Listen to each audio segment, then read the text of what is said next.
Hey, everybody, and thank you so much for joining us. This is our very special program, a joint venture of Headline Books and the Big Time Talker podcast. I'm Burke Allen.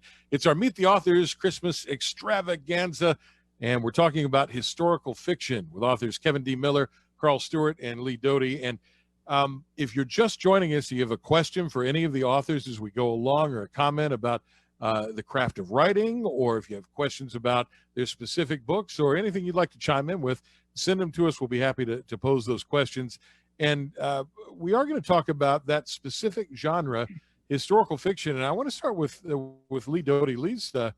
She's a retired or recovering attorney. She's given it up, and now she's writing and doing creative writing, and also writing for our local newspaper, which is kind of cool. Teaches creative writing at Shepherd University. And your book, Title Kin, I see the big poster behind you there. Right.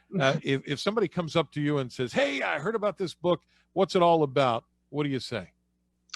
I say it's a murder mystery, and the setting is Cape Cod. It involves a hard-headed, feisty, abrasive lawyer who finds that she's got to save a young girl who's been kidnapped. And most of the time she's getting in her own way with her abrasive spirit, but by and large, she's hot on the trail, and she has to team up with law enforcement, and it turns out the state trooper falls in love with her. So that is what it's about. It's a murder mystery. When is the book set? It is set currently. It's not historical fiction. It's a current murder mystery. And you're an attorney, so how much of what you learned in law has to do with this character and the way you wrote the book? Does it really inform the story and move it along? Well, in a way it does. The part of the story involves a real estate scheme. And while that's not my background, real estate law, I know certainly the basics of it. So I was able to consult with my colleagues and get additional information. So that was helpful. So there is a legal basis to it. As an attorney, you had to write a lot of stuff, but certainly not creative stuff. Was that helpful to you at all, learning how to do the kind of writing you do for the law? Or is it just a completely different discipline, and one really has no bearing on the other? Well, it's helpful in the sense that when you're writing legal memos and briefs, finding the right word is extraordinarily important. That's true in creative writing as well. But the one thing that I had to correct is that in the law, in your legal writing, it doesn't matter how many words you write, but whereas when you're writing creative fiction, you've got to write economically. You've got to get your point across with as few words as possible, or you lose a reader. Lee Doty, one of our guests today in the panel discussion this evening, as part of our Authors Christmas Extravaganza with Headline Books. If you're interested in any of the authors' books, you can pick them up at headlinebooks.com and get an autographed one, a signed copy for the holidays. Karl Stewart, my friend from Wisconsin, winter's coming, and that means it's a great time to cozy up next to the fireplace and read something good. You got something new and something good. Tell us about your latest. Well, they're both the same thing. It's new. It's new and good. This is the book. It's Kiamichi. It's the third book in a set that I started several years ago on the Legend of Seabird. And this is historical fiction. I hope when you read the book that you'll confuse the history with the fiction, because that's what we try to do. You want to have the history not read like history. If you do, you might as well have a textbook, and then it's awful. So you want the history to read as fiction, but at the same time, you want to make the fiction believable as history. And so that's what I mean by confusing the reader with that. And Kiamichi is the third book in the Legend of Seabird. And Seabird is an odd name, I know it, but that's the name of the real man. He was a Choctaw Indian from Oklahoma in the late 1800s. And he went on to have a marvelous real life career as a star in the early American rodeo and as a wrangler, drove cattle up the Chisholm Trail, and then went on to other feats, including getting messed up with the Hatfield and McCoy feud, which is the second book, The Devil's Backbone, and later on going rodeoing around the turn of the century when rodeoing really started picking up. Now, if I remember this correctly, and you and I have spoken before, Seabird, that character, based on a real guy that you have a connection to. Oh yeah, yeah. Seabird, I did not know his name. It was just Granddad. Okay, he was my great grandfather, and he passed away before I was 10 years old. But when I was a child, he was the man. There was a picture of him on a bronc, and I remember him doing rope tricks, gorgeous rope tricks that would just leave me begging for more when he would do his trick rope trips. And he did those in rodeos when he couldn't ride anymore until he was in his 70s. What a colorful guy to have as a childhood inspiration. No wonder you wrote about him. And Kevin Miller, my friend who joins us all the way from Los Angeles, you have a brand new book. I think the ink may be drying on the pages. White Skies and Black Mingo. Congratulations on the new book. When people ask you about it, you also have a family connection to this book of historical fiction. I do, Burke, and thank you, by the way. Yeah, the book is, it's historical fiction, but it's inspired by my great-great-grandparents. My great-great-grandmother was Native American of the Haudenosaunee Nation. And my great-great-grandfather was an Irishman. He was a Union soldier in the Civil War. So the story is set in the 1800s, and it's about a young Native American girl who was my great-great-grandmother. And she's from the Ohio Seneca tribe, often referred to as Mingo. And she flees an epidemic with her mother and grandmother. And then after being orphaned, she ends up in the darkest time of our history, the Civil War. And the story is more of it's like a forbidden love story between them, because that's kind of what inspired me to write the story. Is I'm thinking 1865, and you've got a Native American and a young Irishman that fall in love. You know, there's got to be a lot of story there. So, you know, although it's inspired by my great-great-grandparents, the story is historical fiction and written, as Karl so eloquently explained, to fool the reader and so that it keeps the attention of the reader. And so I was very happy how it had turned out. This one only took me 3 months to write, as the first book took me 3 years. So must be learning something. That's right. You maybe use shorter words this time. Yeah. So Kevin, yeah. when you go back that far, Mm-hmm. and I'll ask our other authors about their methods of research too, but when you go back that far as a historical fiction book, how much of it is just from up here, and how much can you actually research to set that scene? There is. I mean, this second book that I wrote, it's mostly historical fiction, and I've researched a lot of the history of the Civil War and such, but I was able to find specific facts. There was not a lot that I could find about my great-great-grandparents, other than I knew what regiment my great-great-grandfather in. He was in the 63rd Infantry Regiment of Pennsylvania. I knew what battles he fought in the Civil War. He was at Gettysburg. So I could integrate those facts into the story, you know, and of course I knew their wedding date and their birthdays and their names and stuff. So, but really, most of it is up here. You know, it's a story that just, you know, came to me and just kind of flowed well. And so. Now, how about you, Lee, as an attorney, and that's a sort of a crowded field. There are lots of attorneys that write books about lawyer things, and they're interesting for lay people who have never practiced law to read. But do you worry about getting all the I's dotted and the T's crossed so that other attorneys who are reading don't call you out on some minute detail? Oh, I am terrified all the time of making a mistake, you know, partly about the law, but also about other facts. And what I did in the case of Titled Kin was I connected with a local state trooper, and I went over everything with him, had him read my book, have him read it many times. just to make sure that what I was saying was not way off the mark. And I rode around in his cruiser and really got the feel for it. So that was enormously helpful. And I did the same thing with a real estate attorney. So that's how I did my research. Is the research interesting and fun for you, or is that part of the slog of writing a book? Oh gosh, no, that's the fun of writing the book. The slog part is the editing. The writing and the research for me is really interesting. The editing, again and again to get it to sound right. That's the slog.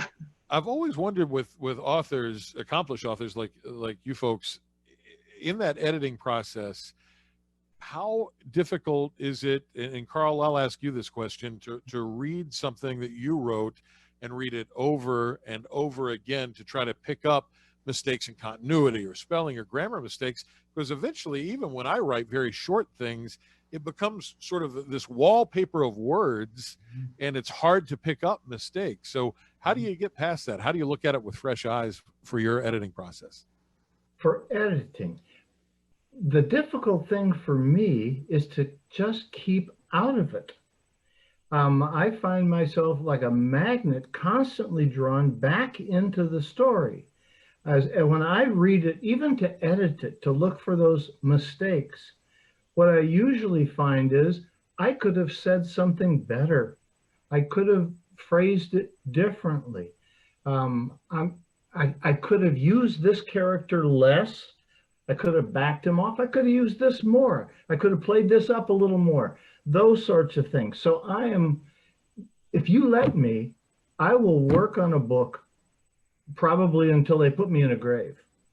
It's just the way it is with me, and I just can't get over it. I enjoy reading through it again because it keeps speaking new to me.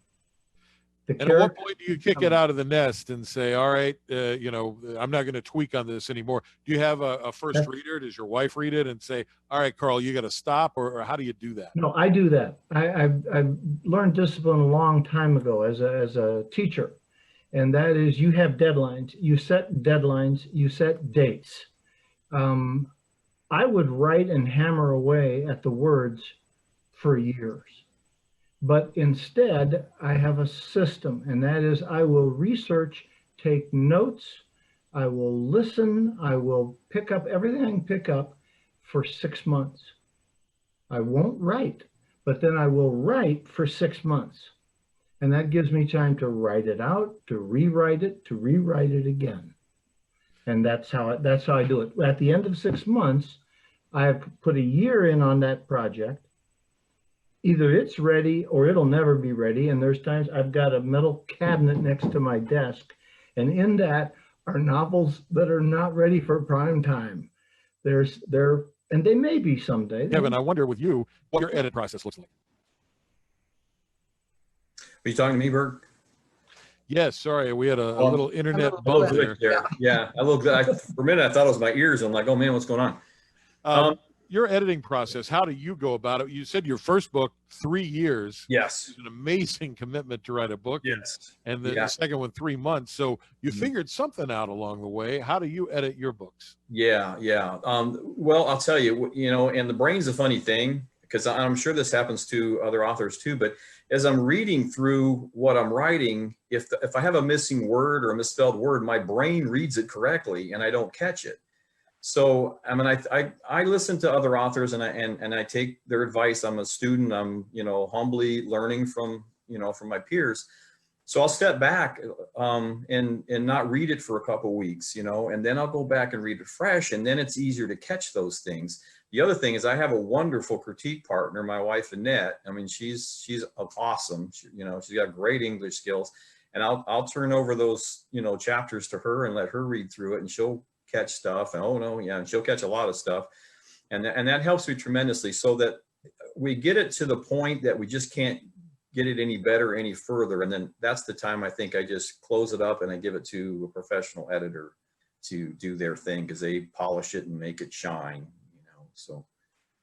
We're talking about the craft of writing during our author's Christmas extravaganza with our friends at Headline Books and the Big Time Talker podcast, a service of speakermatch.com, the world's largest online virtual speakers bureau.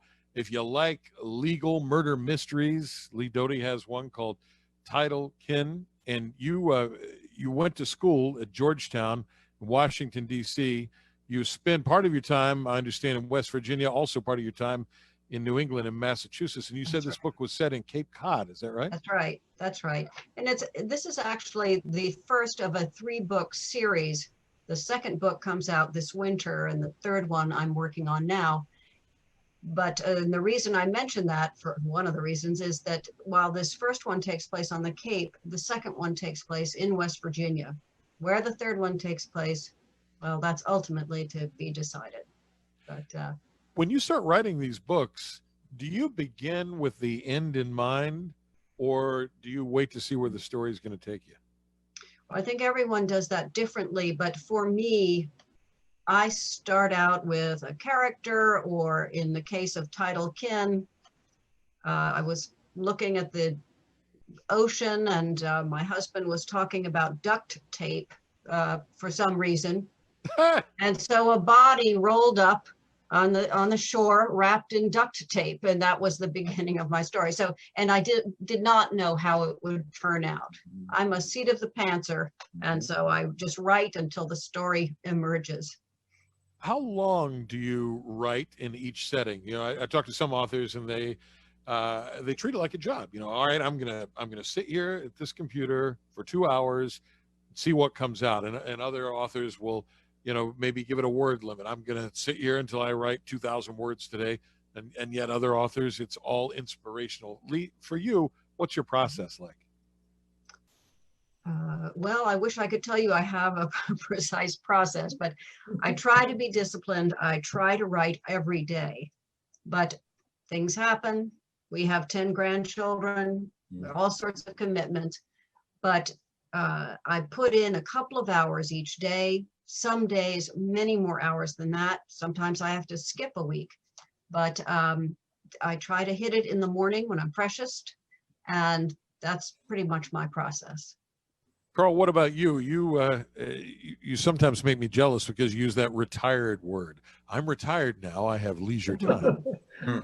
So I'm envious of that. But what is your writing process? Do you have a word count? Do you have hours? Do you have certain times of the day that you write? How do you do what you do? I'm a big picture man, Burke. Now, what I go way past the hours in the day.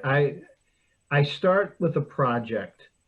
And that's usually at the beginning of the year. I'll start a project, and that's researching, and I'll take notes, ideas will come.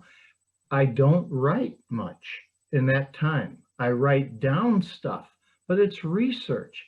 I'm emailing people. I'm talking to the person who runs the Choctaw Reservation in Oklahoma. I'm gathering. That's a gathering thing, and I'll do that for months. And then when I start writing, I may I'll work until all of a sudden my back's hurting, and I'll get up and it'll have been 4 or 5 hours. So once it starts, you take the notes, you organize them, you say, here's where I want to start. And sometimes that's wrong, but I don't want to say you, but I organize those notes, and then I start. But I know the story before I write it. It's not a discovery. There's discovery along the way, especially connecting those notes, scraps of paper and things. But in the end, I've got to, because I've researched for a long time on each one, I know that story.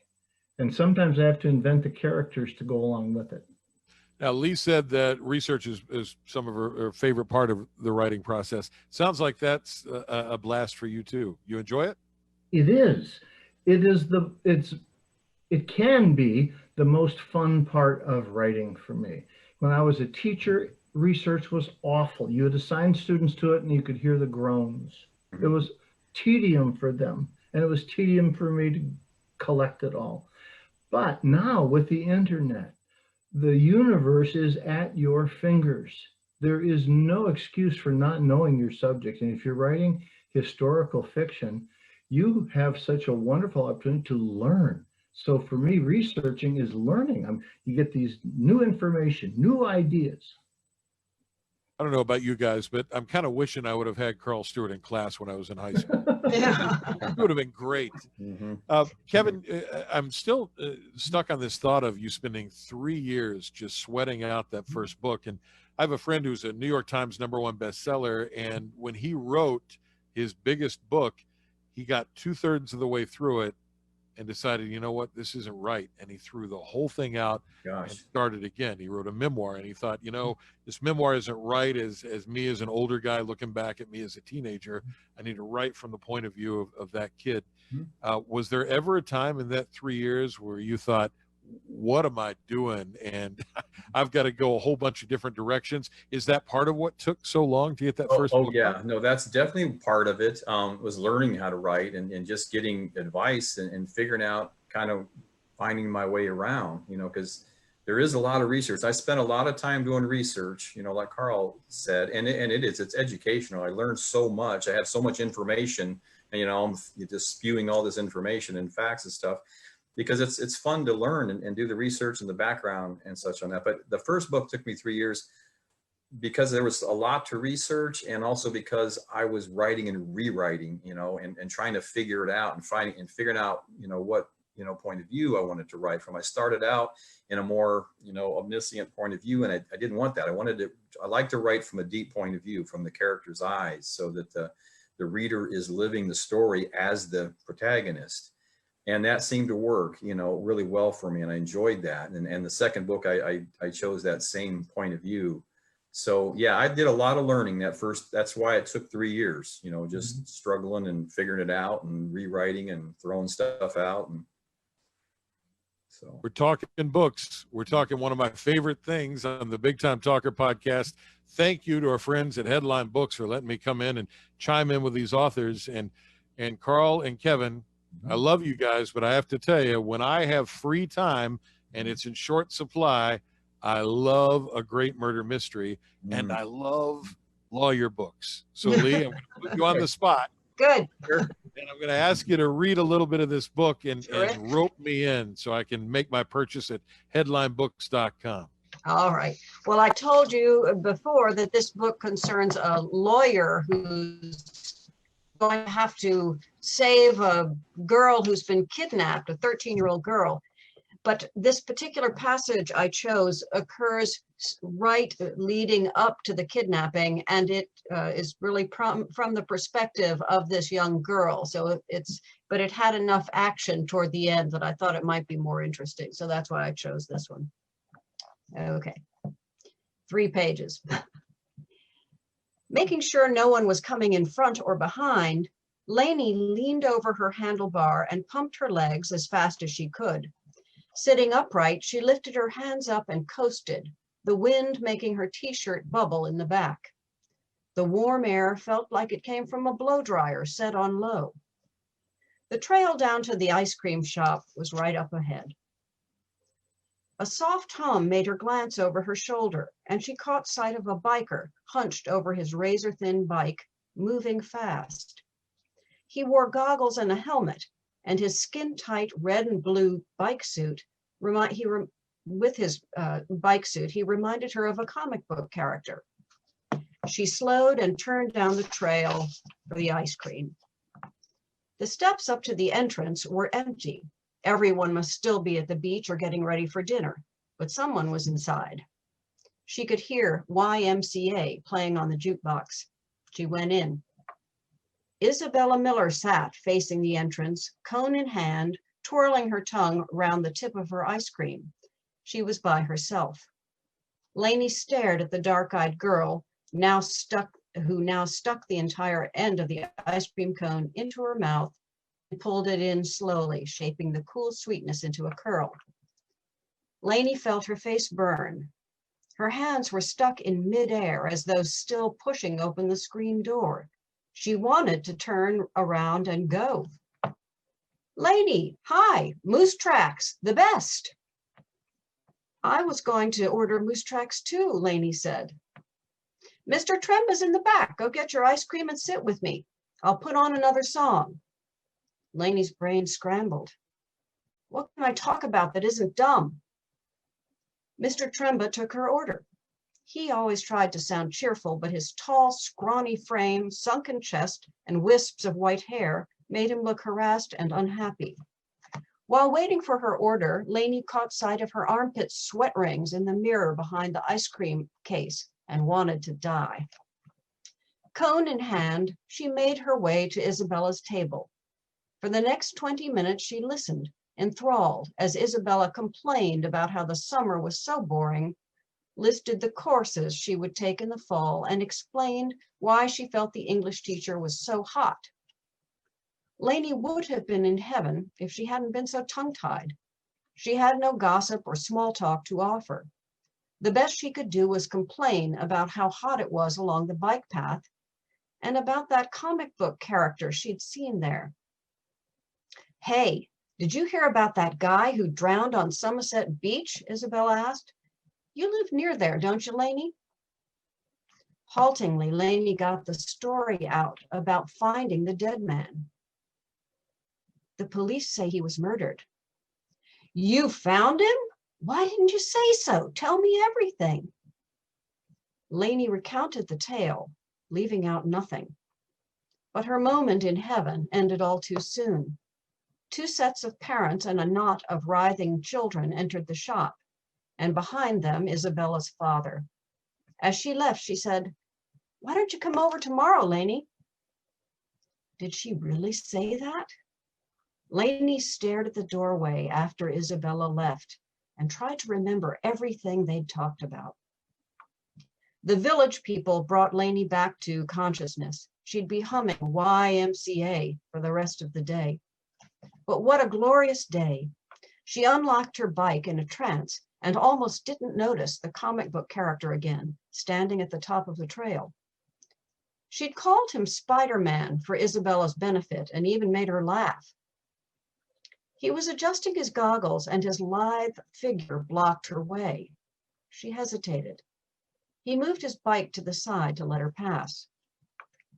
She started heading east, but with the waning sunlight barely making it through the trees, she changed her mind. When she turned around, Spider-Man practically collided with her. They both braked fast.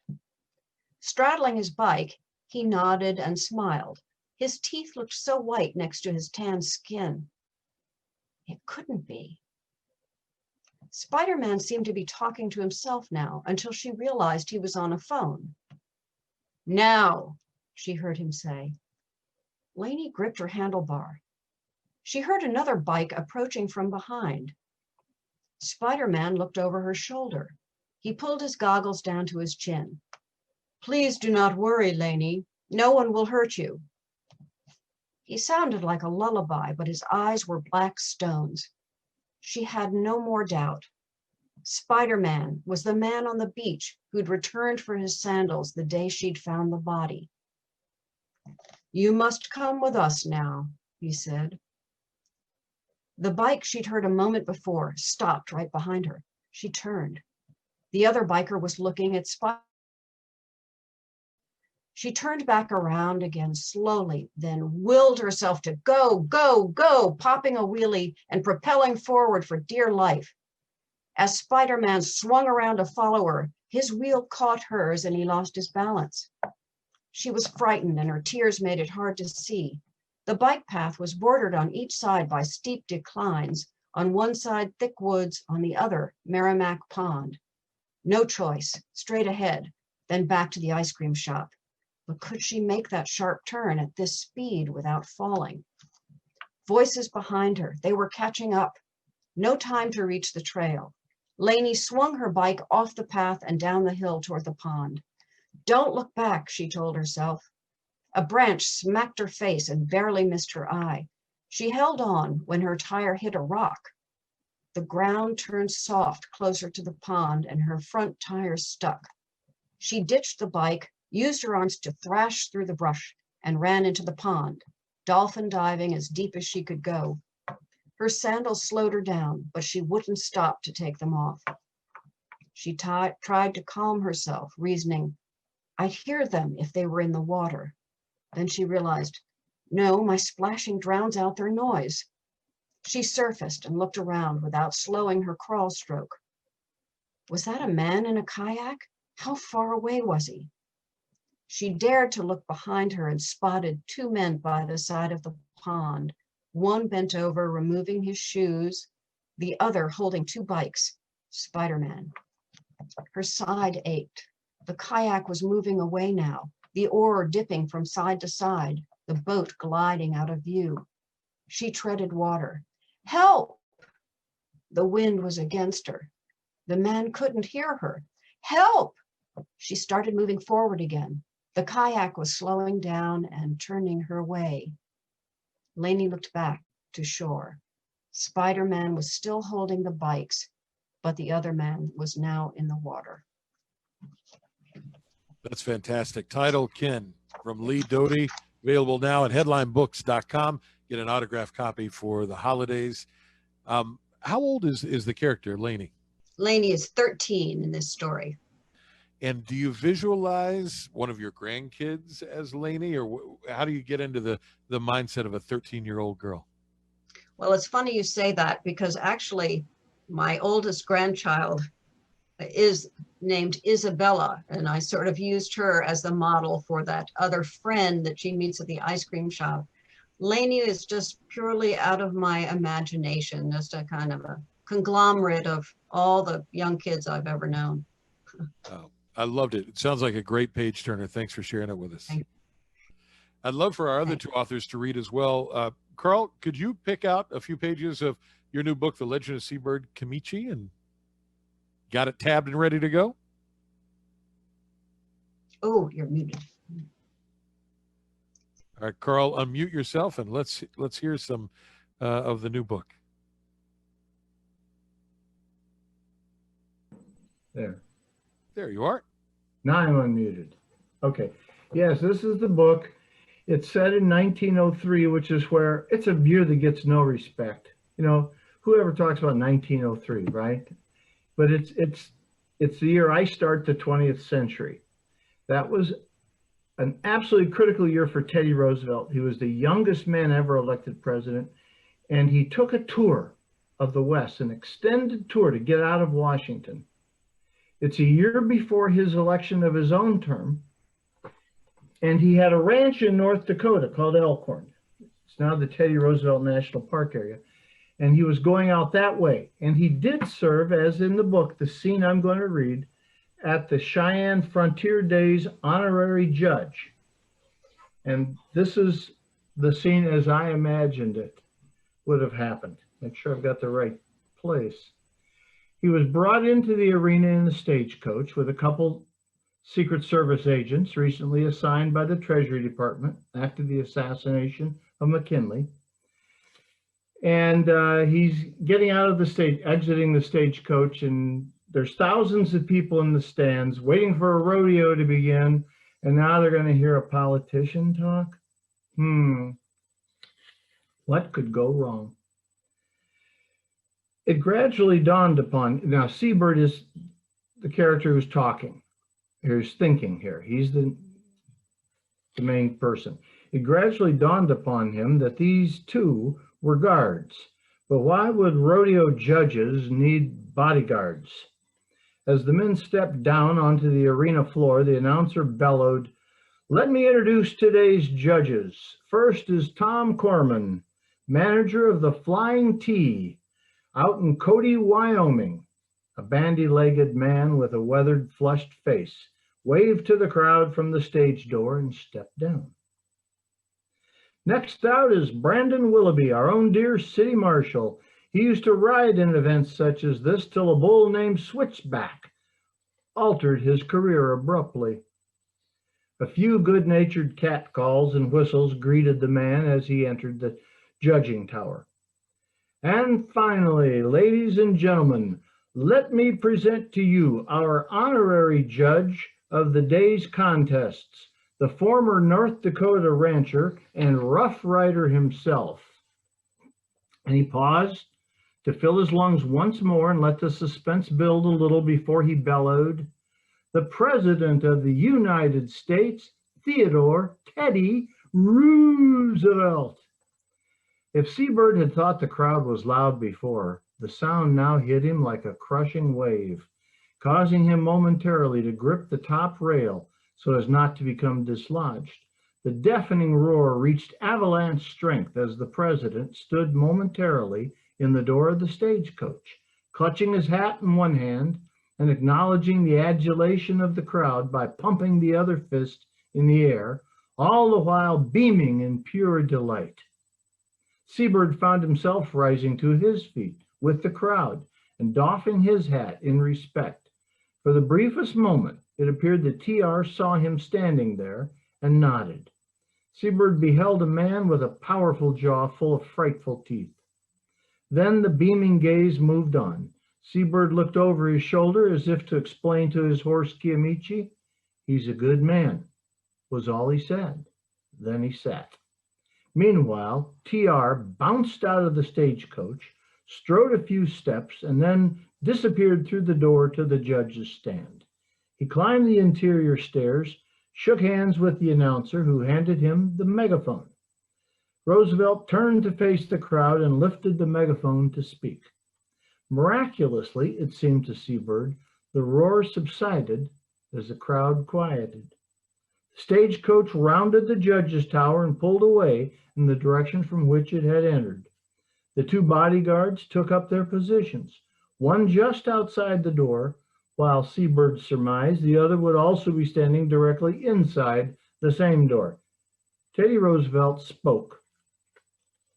"Fellow citizens of this American Republic, I am delighted to be here today. It is my privilege and honor to welcome you to Cheyenne and to this bully spectacle.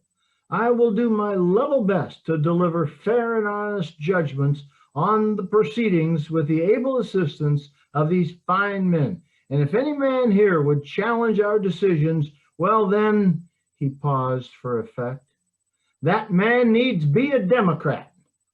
Laughter rippled through the multitude. Roosevelt, Seabird thought, must be the most dynamic speaker he had ever heard. It wasn't that his voice was resonant or the words elegant. It wasn't, and they weren't.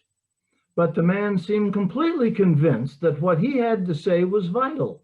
It was obvious to everyone that he loved what he was doing, punctuating his words with vigorous nods and thrusts of his head. Leaning his whole body forward, he spoke with conviction and power. Quickly, he drew to a conclusion. "So I say, in this magnificent state, where strong women stand on equal footing with strong men, let the contests begin, and may the best man and woman win." With that, TR reluctantly handed the megaphone to the announcer and took a step aside, waving to the adoring multitudes. "And now, ladies and gentlemen, you'll need to cinch it up tighter because we have a surprise for our illustrious guest. Please direct your attention to the far end of the arena as the gate swings open. It is my great pleasure to present President Roosevelt and a few of the men who just happened to be in the neighborhood and thought it would only be polite to drop in and say hello. Without further ado, I present to you the heroes of San Juan Hill, some of the men Mr. Roosevelt personally recruited from this area for that late war with Spain, the Rough Riders." The great arena resounded to the thunder of hooves, a cloud of dust, the yelling of boisterous cowboys waving their hats in the air, the stamping of thousands of feet in the wooden viewing stands, and the renewed roar of thousands of more voices, all screaming, whistling, and hooting their approval.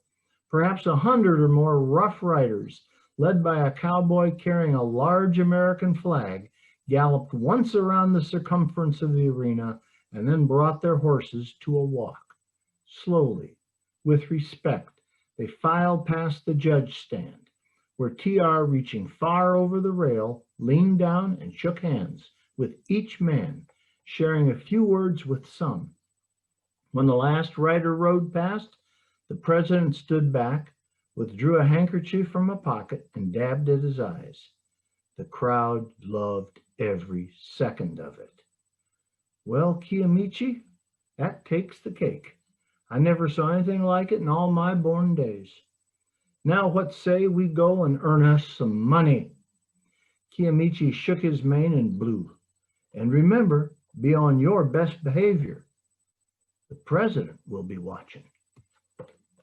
That's fantastic. Kiamichi, The Legend of Seabird, the third book in that series, I believe, from Karl Stewart. It's fantastic. And if someone picks this one up, does it stand alone, or do they need to read the other two to understand what's happening?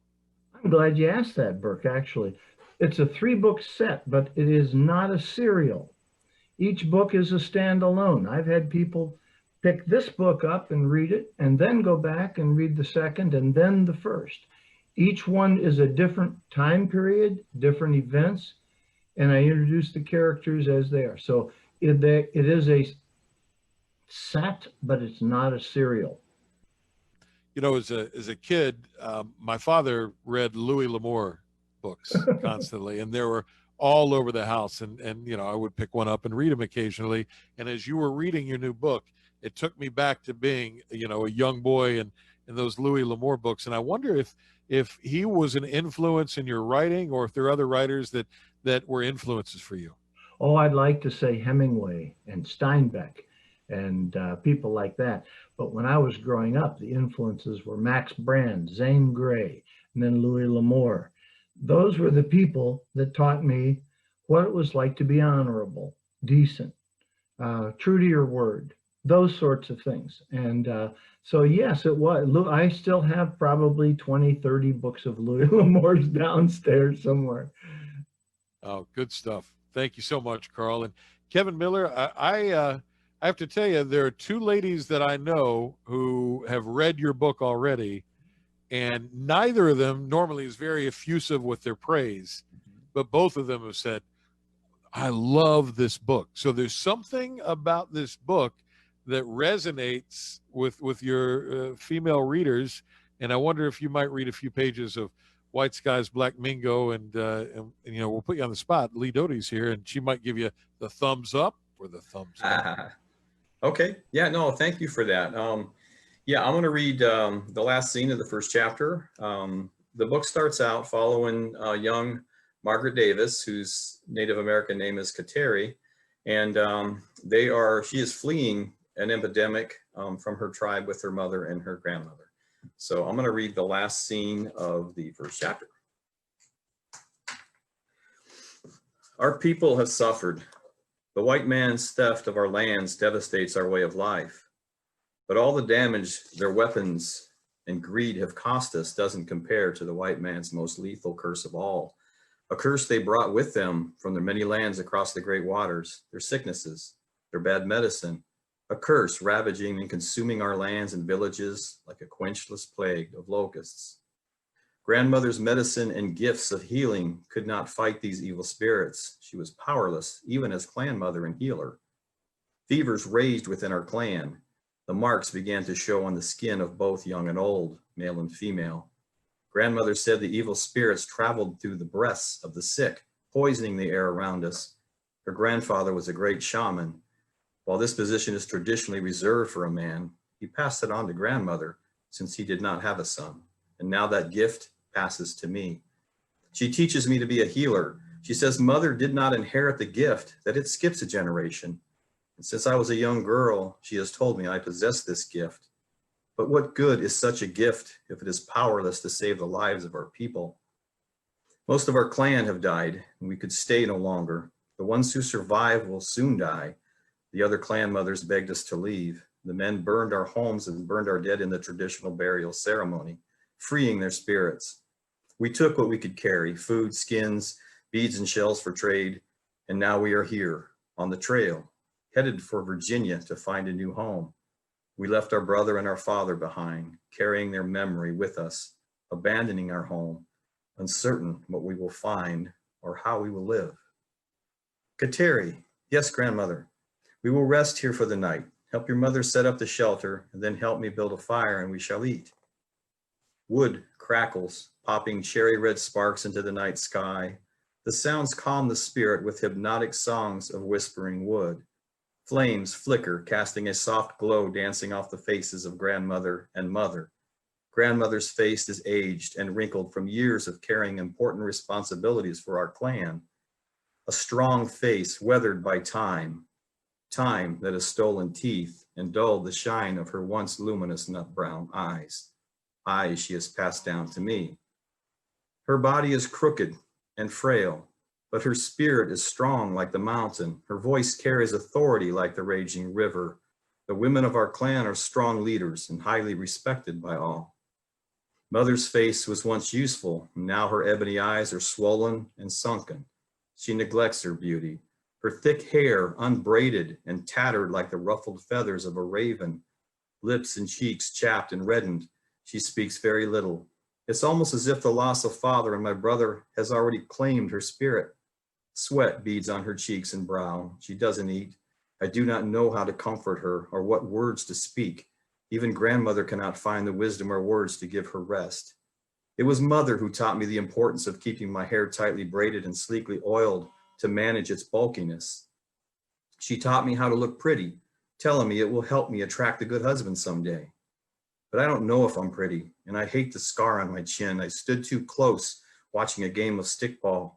A boy we call Kicking Elk whacked me in the face as he slung the ball down the field. And I have the body of a boy, something I hope will change soon. My legs are long and skinny, and I'm taller than most of the boys.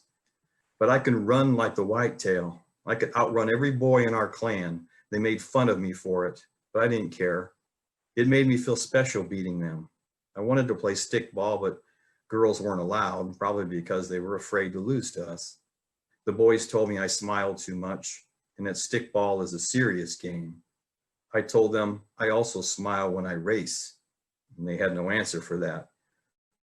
A full belly after a long day brings on a trance and a heaviness too difficult to fight. Good night, grandmother. Good night, mother. Come on, Kake. Here, Hato. Into the wagon, both of you. Let's go. You're keeping me warm tonight. I would sleep with grandmother and mother, but there isn't much room in the teepee. The warmth of Kake and Hate beneath the deerskin are enough to feel safe near the fire and sleep well.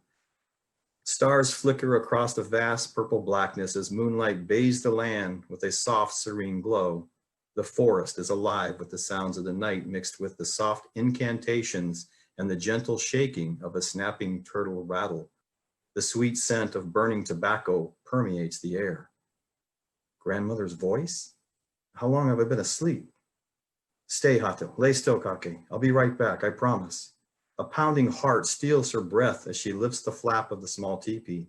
Dread reverberates through her bones from guarded anticipation. These incantations are familiar. Grandmother wears the wooden mask of her grandfather in its deep-set eyes, bent nose, horsehair, and red and black paint. A tobacco leaf tied to its forehead. She sprinkles ash onto mother. A bowl of corn mush sits next to her as an offering to the spirit of the old hunched man. Mother? Grandmother? What is happening? Kateri, close the flap. Sit next to me, granddaughter, and repeat the chants with me. Mother's sweats have turned into a raging fever, and the marks have appeared on her arms, legs, and torso. And after finding the rhythm and cadence of grandmother's voice, two voices now chant as one in the night. That's Kevin Miller's brand new book, White Skies, Black Mingo. Lee Doty gives it a thumbs up. Thank you for that. Thanks. You paint very vivid pictures, and where I grew up along the Kentucky-West Virginia border, the Mingo tribe was there, and as a young man in school, we studied Native American culture, and so I'm familiar with the fact that the smallpox came in and decimated the Native Americans in that region. We're in the middle of a global pandemic right now, and I wonder if when you started writing this, was that even a thing, or did it all just sort of collide together where the real world sort of crept into your book there? Yeah, and I really don't know the answer to that question because I didn't purposely coincide that with the pandemic that we were experiencing, but that's just kind of how the story began and starts out, and actually puts the protagonist and her mother and grandmother on the road to Virginia. So yeah, but I think there's some real world stuff in, all through the book. I think there's some real world events that are happening that, even though it's in the Civil War, it relates to today and today's world as well. So it just kind of worked out like that. Mm-hmm. It's amazing. And one of the things that as we wrap up our conversation that I want to ask each of you, because we are in this time that's very different for everyone, and we're heading into the holiday season, and the holidays certainly are going to look very different for everyone. It will give readers perhaps an opportunity to read more and be a little more reflective, but it will also give folks that have always said to themselves, I'd love to write a book. I really want to do that, but I just don't know how to get started. And Lee, you teach this at the university level. You teach creative writing. What advice do you give to your students and to other people who say, gosh, Lee, I want to be like you. I want to be a writer. Where do they start? Well, that's a good question. And let me just clarify, what I teach at the university level is lifelong learning to the people who are my age. So it's on a volunteer basis. I'm not a professor, but the best advice I can give for getting started is to put your rear end in the chair and just start. Don't put too many preconditions and obstacles in your way. Just get started and set a goal.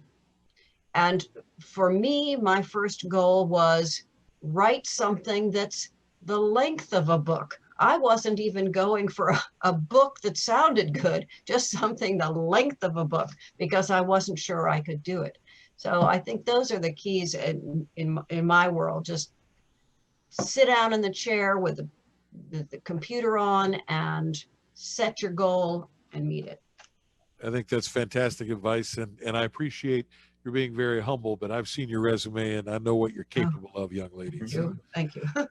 Karl Stewart, what about you? What advice did you give your students when you were teaching, or do you give other aspiring writers that you run into out there? How do you start? Sure. With me, I can only speak from my experience. And my experience is find something you love. You may despise it, loathe it, but I mean, you're obsessed with it. You love it. That's what I mean. You take it. You make it yours. In my case, it was a great grandfather I felt was disrespected in his life. And I loved him. So when I sat down to start writing, I thought, if you write nothing else, what would you write about?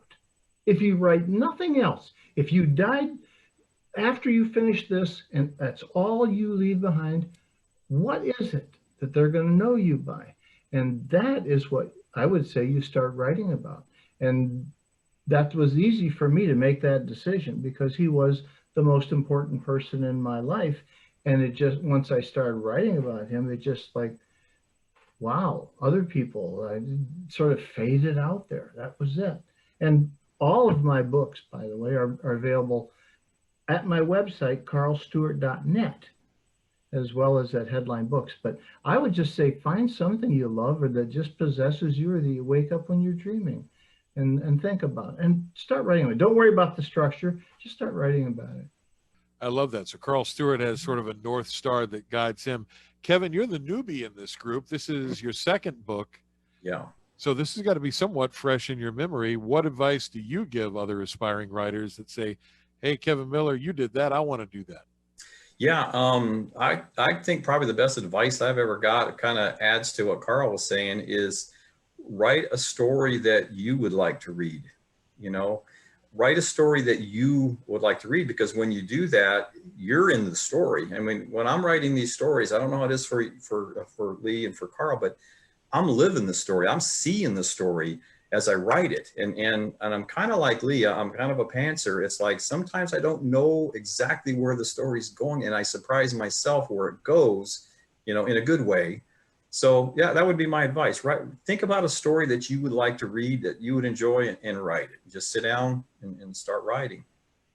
Check out all three of our authors at headlinebooks.com. And we also want to thank the folks at the Next Generation Indie Book Awards for their sponsorship of this virtual Meet the Authors Christmas extravaganza. It's tough for authors to get out and do book signings in stores. So if you can't go see them in the store, the authors are coming to you, courtesy of Headline Books and the Big Time Talker podcast on the Blog Talk Radio Network. Lee Doty, best of luck to you with Title Thanks King so Karl much. Stewart. Great to see you again. And Kevin Miller, congratulations on your new book, White Skies, Black Mingo. Happy holidays, everybody. Thanks for watching. Thanks for Very much. listening. Thanks. Bye-bye. Everybody.